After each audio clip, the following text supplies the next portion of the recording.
You search for how to buy shares of Waypoint REIT, a real estate investment trust focused on industrial and logistics properties. Waypoint REIT trades on CBOE AUS under the ticker WPR.ASX.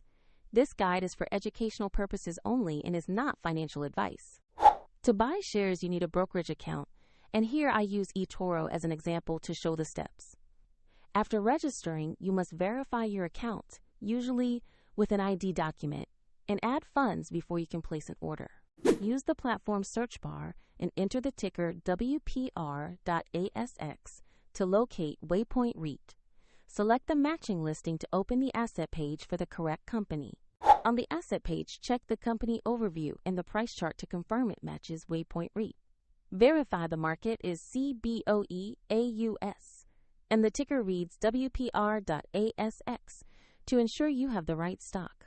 To place an order, click Invest, enter the amount you want to buy, then review fees and order details before confirming.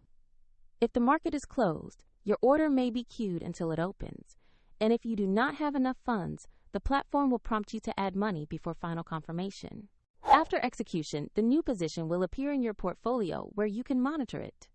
For a direct link to eToro and more resources, check the description below.